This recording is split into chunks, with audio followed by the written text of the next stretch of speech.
Sean bienvenidos a las historias de Lilith. Hola queridos amigos, bienvenidos. Este es el capítulo número 5 de El Silmarillion. Vamos a comenzar con otro capítulo fantástico. De la llegada de los elfos y el cautiverio de Melkor. Durante largos años los Valar vivieron en beatitud a la luz de los árboles más allá de las montañas de Aman, pero un crepúsculo estelar cubría toda la tierra. Mientras las lámparas habían brillado, surgió allí una vegetación que luego fue estorbada, porque todo se hizo otra vez oscuro. Pero las más antiguas criaturas vivientes habían aparecido ya. En los mares las grandes algas y en la tierra la sombra de grandes árboles.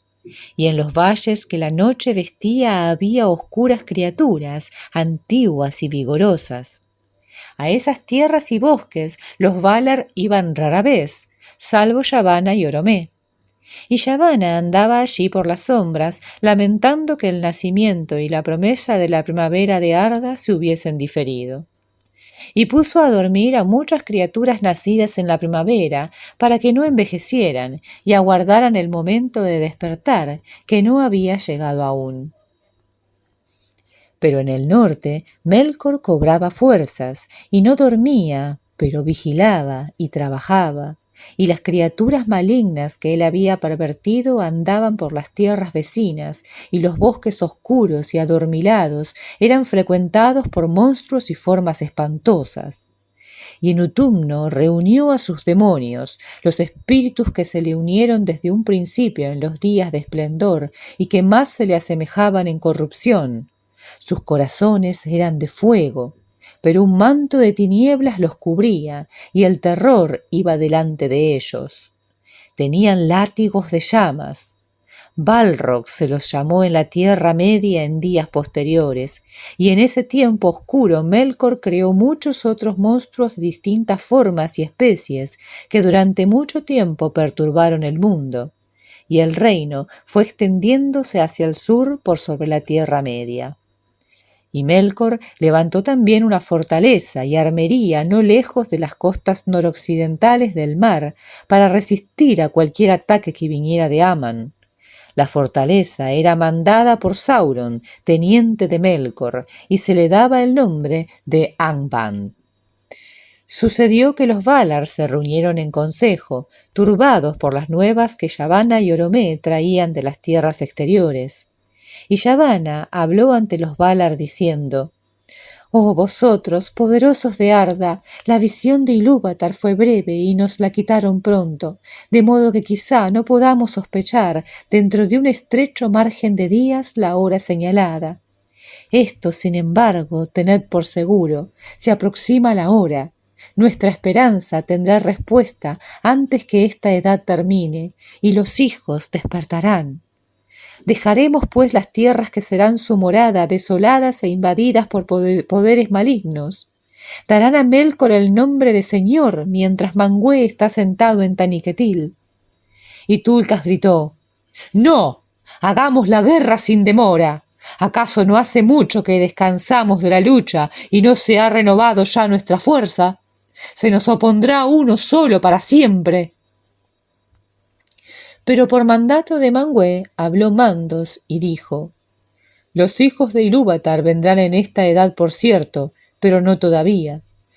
Se ha proclamado además que los primeros nacidos llegarán en la oscuridad y primero contemplarán las estrellas. Verán la gran luz cuando empiecen a menguar y acudirán a Varda cada vez que lo necesiten». Entonces Varda abandonó el consejo y desde las alturas de Taniquetil contempló la oscuridad de la Tierra Media bajo las estrellas innumerables, débiles y distantes, e inició entonces un gran trabajo, la mayor de las labores de los Valar desde que llegaran a Arda.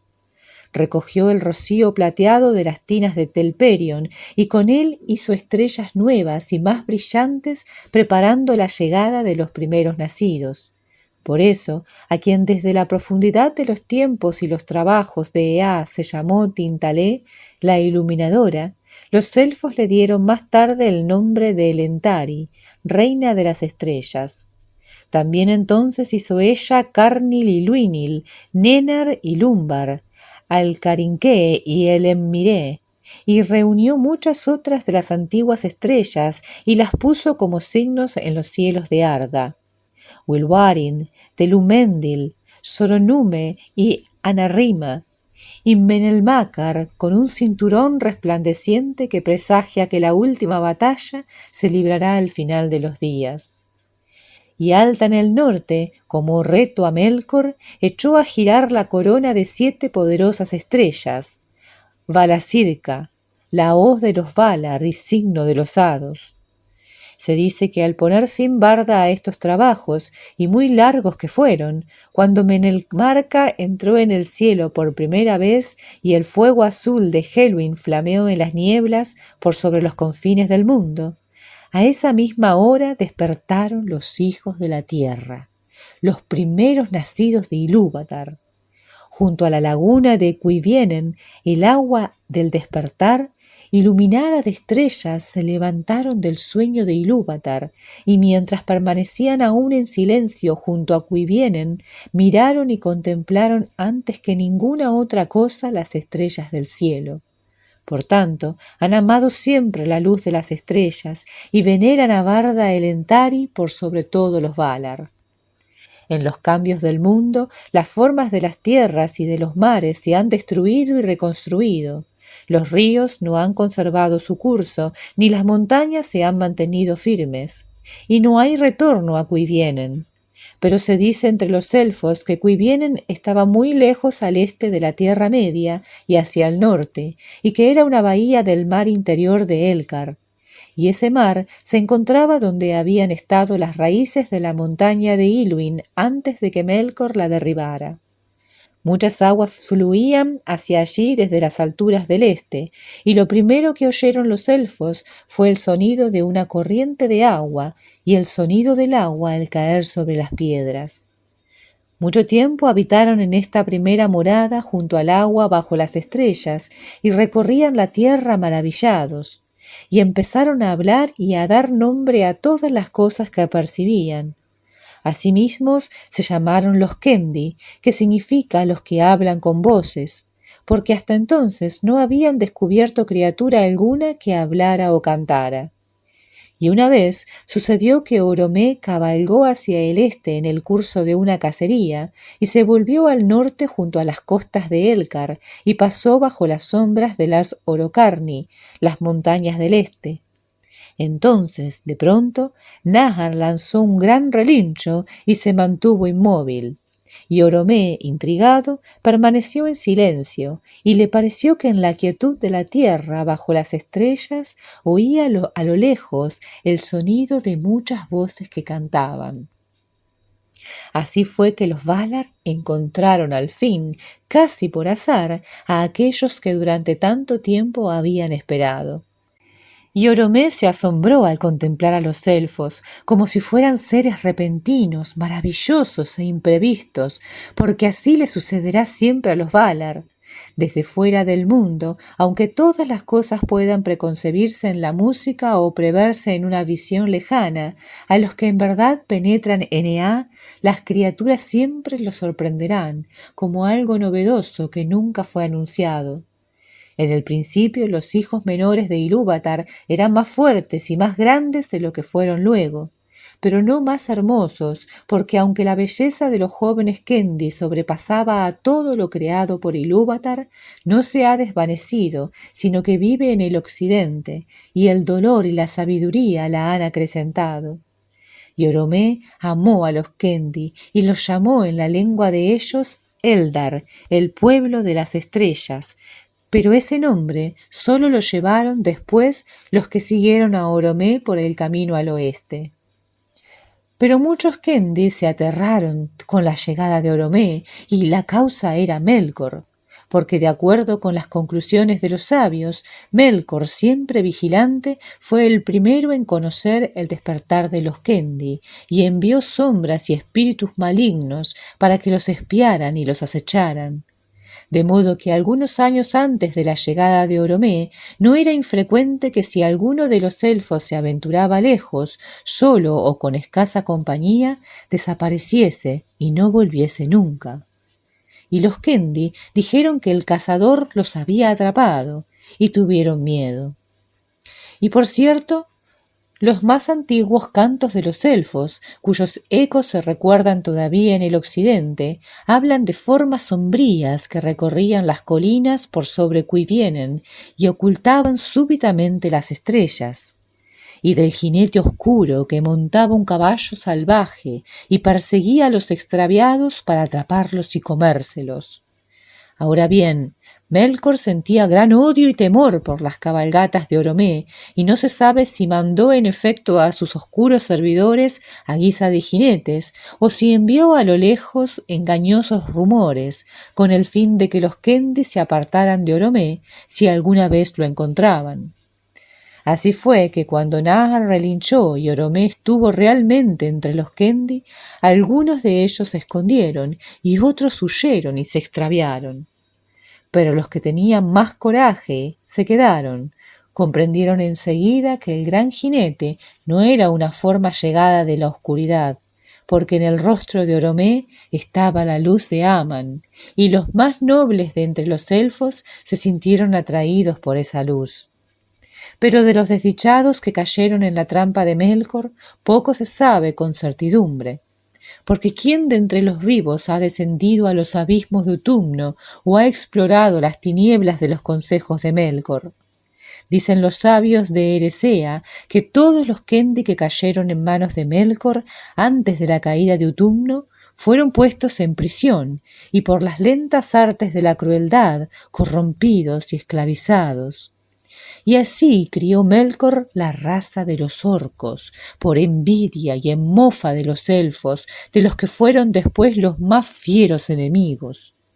Porque los orcos tenían vida y se multiplicaban de igual manera que los hijos de Ilúvatar. Y Melkor, desde que se rebelara en la Ainulindalé, antes del principio, nada podía hacer que tuviera vida propia ni apariencia de vida, así dicen los sabios. Y en lo profundo del oscuro corazón, los orcos abominaban del amo a quien servían con miedo, el hacedor que sólo les había dado desdicha. Quizás sea esta la más vil de las acciones de Melkor y la más detestada por Ilúvatar. Oromé se demoró un tanto entre los Quendi y luego volvió cabalgando deprisa por mar y tierra a Valinor y le llevó la nueva a Valmar. Y habló de las sombras que perturbaban a Cuivienen. Entonces los Valar se regocijaron, aunque todavía tenían alguna duda, y durante un tiempo discutieron qué consejo adoptar para proteger a los Quendi de la sombra de Melkor. Pero Oromé volvió enseguida a la Tierra Media y habitó con los elfos. Manwë estuvo pensando largo tiempo en Taniquetil y buscó el consejo de Ilúvatar. Y descendiendo luego a Valmar, convocó a los Valar al anillo del juicio, y aun Ulmo acudió desde el mar exterior. Entonces Manwë dijo a los Valar: «Este es el consejo de Ilúvatar en mi corazón, que recobremos otra vez el dominio de Arda a cualquier precio, y libremos a los Quendi de la sombra de Melkor». Tulkas se alegró entonces, pero Aulë se sintió dolido pensando en las heridas que esa lucha abriría en el mundo. Pero los Valar se prepararon y partieron de Aman en pie de guerra, resueltos a atacar la fortaleza de Melkor y ponerle fin. Nunca olvidó Melkor que esta guerra se libró para salvación de los elfos y que ellos fueron la causa de que él cayera. No obstante, los elfos no tuvieron parte en esos hechos, y pocos saben de la cabalgata del poder del oeste contra el norte al principio de los días élficos. Melkor salió al encuentro de la arremetida de los Valar en el noroeste de la Tierra Media, y toda esa región quedó muy destruida. Pero la primera victoria de los ejércitos del occidente fue rápida, y los servidores de Melkor huyeron ante ellos a Utumno. Entonces los Valar cruzaron la Tierra Media y montaron guardia en Cuivienen. Y desde entonces los Quendi nada supieron de la gran batalla de los poderes, salvo que la tierra se sacudía y rugía por debajo de ellos, y que las aguas se levantaban, y que en el norte brillaban luces como de fuegos poderosos. Largo y penoso fue el sitio, y muchas batallas se libraron delante de las puertas de Utumno, que los elfos sólo conocieron de oídas. En ese tiempo cambió la forma de la Tierra Media, y el gran mar que la separaba de Aman se volvió más ancho y profundo, e irrumpió en las costas y abrió un golfo en el sur. Muchas bahías menores aparecieron entonces entre el gran golfo y el Caraxé, lejos al norte, donde la Tierra Media y Aman casi se unían. De esta, la bahía de Valar era la principal, y en ella desembocaba el poderoso río Sirion, que descendía de las altas tierras recién levantadas en el norte, Dorthonion y las montañas en torno a Hithlum. La desolación se extendió por las tierras del norte lejano en esos días, pues allí fue excavada la profunda Utumno, y en esos abismos ardían muchos fuegos y se ocultaban las huestes que servían a Melkor. Pero al fin las puertas de Utumno fueron derribadas y los techos se hundieron, y Melkor se refugió en el más profundo de los abismos. Entonces Tulkas se adelantó como campeón de los Valar y luchó con él y lo tendió de bruces, y lo sujetó con la cadena Angainor que Aulé había forjado y lo llevó cautivo. Y de este modo hubo paz en el mundo durante un largo tiempo. Pero los Valar no descubrieron todas las poderosas bóvedas y cavernas ocultas con malicioso artificio bajo las fortalezas de Angband y Utumno. Muchas cosas malignas había aún allí, y otras se dispersaron y volaron en la oscuridad, y erraron por los sitios baldíos del mundo a la espera de una hora más maligna, y a Sauron no lo encontraron. Pero cuando la batalla hubo terminado y de las ruinas del norte se levantaban grandes nubes que ocultaban las estrellas, los Valar condujeron a Melkor de regreso a Valinor, amarrado de pies y manos y con los ojos vendados, y fue llevado al anillo del juicio. Allí yació boca abajo ante los pies de Manwë y pidió perdón, pero esta súplica fue denegada, y lo encerraron en la fortaleza de Mandos, de donde nadie puede huir, ni Vala, ni elfo, ni hombre mortal. Vastas y poderosas son esas estancias, y fueron construidas en el oeste de la tierra de Aman. Allí fue condenado Melkor a permanecer por 3 edades antes de que fuera juzgado de nuevo o pidiera otra vez perdón. Entonces, una vez más, los Valar se reunieron en consejo y quedaron divididos en el debate, porque algunos, y de ellos era Ulmo el principal, sostenían que los Quendi tendrían que tener la libertad de andar como quisiesen por la Tierra Media, y con la capacidad de que estaban dotados, ordenar todas las tierras y curar sus propias heridas. Pero la mayor parte temía por los Quendi abandonados a los peligros del mundo en el engañoso crepúsculo estelar, y se sentían además enamorados de la belleza de los elfos y deseaban su compañía. Por último, los Valar convocaron a los Quendi a Valinor para reunirse allí a las rodillas de los poderes bajo la luz de los árboles sempiternos. Y Mandos quebró el silencio y dijo: «Y así ha sido juzgado». Esta decisión fue causa de muchos daños que vinieron después. Pero los elfos en un principio no estuvieron dispuestos a escuchar este llamamiento, porque hasta entonces solo habían visto a los Valar encolerizados cuando marchaban a la guerra, excepto a Oromé, y tenían miedo. Por tanto, una vez más les fue enviado Oromé, y éste escogió entre ellos a los embajadores que irían a Valinor y hablarían en nombre de los Quendi. Y estos fueron Ingwë, Finwë y Elwë, que más tarde llegaron a reyes. Y cuando estuvieron allí y vieron la gloria y la majestad de los Valar, se sintieron sobrecogidos y tuvieron grandes deseos de la luz y el esplendor de los árboles. Luego, Oromé los llevó de vuelta a Cuivienen, y ellos hablaron al pueblo y aconsejaron escuchar el llamamiento de los Valar y trasladarse al oeste. Sucedió entonces la primera división de los elfos, porque la gente de Ingüe y la mayor parte de la gente de Fingüe y Elwë escucharon las palabras de los señores y de buen grado estaban dispuestos a partir y a seguir a Oromé, y a estos se les conoció luego como los Eldar, el nombre élfico que les dio Oromé en un principio. Pero muchos rechazaron el llamamiento, prefiriendo la luz de las estrellas y los amplios espacios de la Tierra Media al rumor de los árboles. Y estos son los Avari, los renuentes, y en esa ocasión se separaron de los Eldar y nunca más volvieron a encontrarlos hasta pasadas muchas edades. Los Eldar se aprontaron a emprender una gran marcha desde el primitivo hogar oriental y se dispusieron en 3 huestes. La más reducida y la primera en ponerse en marcha era conducida por Ingüe, el más grande de los señores de la raza élfica.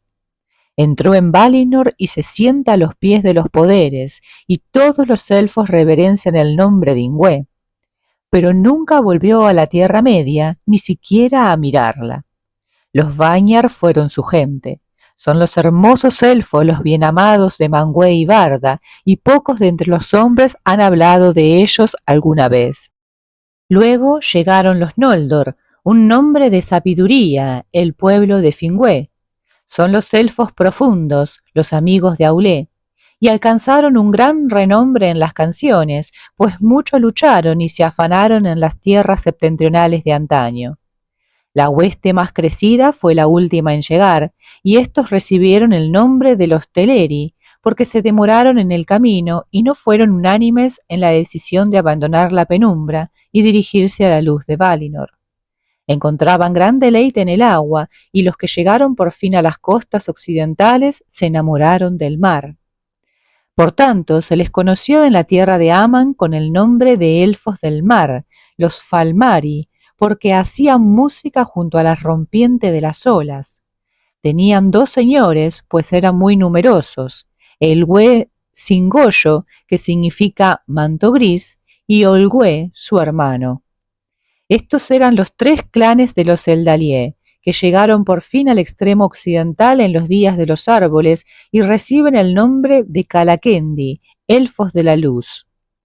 Pero hubo otros Eldar que emprendieron también la marcha hacia el oeste, pero que se perdieron en el largo camino, o se desviaron, o se demoraron en las costas de la Tierra Media, y estos pertenecían en su mayoría a la gente de los Teleri, como se indica más adelante. Vivieron junto al mar o erraron por los bosques y las montañas del mundo, aunque en lo más íntimo del corazón añoraban el occidente. A estos elfos los Calaquendi llaman los Umanyar, pues nunca llegaron a la tierra de Aman y al reino bendecido. Pero a los Umanyar y a los Avari los llaman por igual los Morikendi, los elfos de la oscuridad, pues nunca contemplaron la luz que había antes del sol y de la luna. Se dice que cuando las huestes de los Eldalié partieron de Cuivienen, Oromé cabalgó al frente en Nahar, el caballo blanco con herraduras de oro, y al dirigirse al norte bordeando el mar de Elcar, se volvieron hacia el oeste. Unas grandes nubes negras flotaban todavía en el norte por sobre las ruinas de la guerra, y las estrellas estaban ocultas en esa región. Entonces no pocos se asustaron y se arrepintieron, y se volvieron atrás y han sido olvidados. Larga y lenta fue la marcha de los Eldar hacia el oeste, porque las leguas de la Tierra Media no estaban contadas, y eran fatigosas y sin sendas. Tampoco tenían prisa los Eldar, pues todo lo que veían los maravillaba, y deseaban morar junto a tierras y ríos. Y aunque todos estaban dispuestos a seguir adelante, el final del viaje era para muchos más temido que esperado. Por tanto, toda vez que Oromé se alejaba por tener que cuidar de otros asuntos, se detenían y ya no avanzaban más hasta que él regresaba para guiarlos. Y sucedió al cabo de muchos años de viajar de este modo, que los Eldar se internaron en un bosque y llegaron a un gran río, más ancho que ninguno que hubieran visto antes. Y más allá había montañas de cuernos afilados que parecían horadar el reino de las estrellas. Este río, se dice, era el que más tarde se llamó Anduin el Grande y sirvió siempre de frontera occidental de la Tierra Media. Pero las montañas eran las Gizaeglir, las torres de la niebla en los límites de Eriador, más altas y más terribles en aquellos días, y que habían sido levantadas por Melkor para entorpecer las cabalgatas de Oromé. Ahora bien, los Teleri habitaron a lo largo de la orilla oriental del río y quisieron quedarse ahí, pero los Vanyar y los Noldor lo cruzaron y Oromé los condujo por los desfiladeros de las montañas. Y cuando Oromé hubo partido, los Teleri miraron las sombrías alturas y tuvieron miedo. Entonces uno se adelantó de entre el grupo de Olwë, que era siempre el último en el camino, y se llamaba Lengüé. Abandonó la marcha hacia el oeste y arrastró consigo a muchos que avanzaron hacia el sur junto al gran río, y los otros no supieron nada de ellos hasta después de muchos años. Ellos fueron los Nandor, y se convirtieron en un pueblo aparte que no se parecía a la gente de Olwë, excepto en el amor que sentían por el agua, y vivieron así siempre junto a las cascadas y las corrientes. Mayor conocimiento tenían de las criaturas vivientes, de árboles y hierbas, aves y bestias, que todos los otros elfos. En años posteriores, Denethor, hijo de Lengüé, se volvió nuevamente hacia el oeste y condujo parte de ese pueblo por sobre las montañas hacia Beleriand, antes de levantarse la luna. Por fin los Vanyar y los Noldor llegaron a Eret Luin, las montañas azules, entre Eriador y el extremo oeste de la Tierra Media, que los elfos llamaron más tarde Beleriand. Y los primeros grupos pasaron por el valle del Sirion y llegaron a las costas del Gran Mar, entre Dregist y la bahía de Valar. Pero cuando lo contemplaron, tuvieron un gran temor, y muchos retrocedieron a los bosques y a las tierras altas de Beleriand. Entonces Oromé partió y volvió a Valinor en busca del consejo de Manwë. Y el grupo de los Teleri pasó por las montañas nubladas y cruzó las extensas tierras de Eriador, conducido por el Güe-Singollo, que sólo quería volver a Valinor y a la luz que había contemplado, y deseaba no separarse de los Noldor, porque sentía gran amistad por Finwë, su señor. Así, al cabo de muchos años, los Teleri llegaron por fin a Eret Luin, en las regiones orientales de Beleriand. Allí se detuvieron y habitaron un tiempo más allá del río Helion. Bueno, qué gran capítulo. Finalmente capturaron a Melkor. ¡Qué momento, por favor! Les ha venido arruinando todo a todos durante el comienzo. Así que era hora de que hicieran algo por el estilo. Pero bueno, tenían como una especie de permiso esta vez del gran dios creador para hacerlo, ¿no? Entonces creo que eso los animó más a tomar la decisión definitiva, y el poder incomparable de este gran guerrero que aparece para dominarlo y subyugarlo, encadenarlo y llevarlo a un juicio. Bueno, nada, lo tenemos encerrado y bajo control, pero aún así es como si fuese una mancha de tinta, ¿cómo podríamos decirlo? Es algo que se expande y se va y se va y se va, y por más que vos saques el centro, se sigue expandiendo por diferentes recovecos y lugarcitos, porque ahora, por ejemplo, quedan todos esos seres y secuaces que quedaron ya manchados de alguna manera por este mal que desencadenó el dios poderoso Melkor. Entonces él por lo menos ha sido subyugado, pero su poder sigue flotando en el aire, podríamos decirlo de alguna manera. Y bueno, los dioses se encargan poco a poco de ir recuperando ciertas cuestiones, ciertas partes de la tierra que ellos mismos crearon. Y bueno, finalmente tenemos la historia fantástica de los elfos y su viaje, ¿no? ¿Ustedes qué opinan? ¿Tendrían que haber, no tendrían que haber interferido los Valar? Por ejemplo, Ulmo pensaba que no, que ellos debían quedarse donde estaban, ¿no? En el lugar de su nacimiento. No sé, ¿la decisión fue buena? ¿No fue buena? Comenten, díganme qué les parece esa decisión que tomaron los dioses.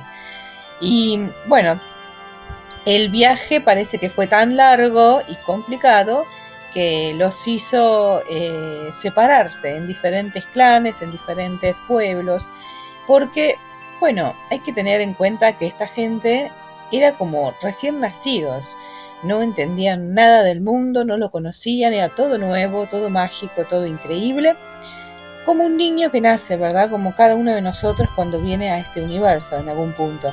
Pero bueno, como siempre nos invade el temor. Y en base al temor y a nuestra capacidad de sobrellevarlo o no, tomamos diferentes decisiones. Entonces, esto es lo que está pasando, algo tan natural, ¿no? Que está pasando entre el pueblo de los elfos, que se comienza a fraccionar en diferentes partes.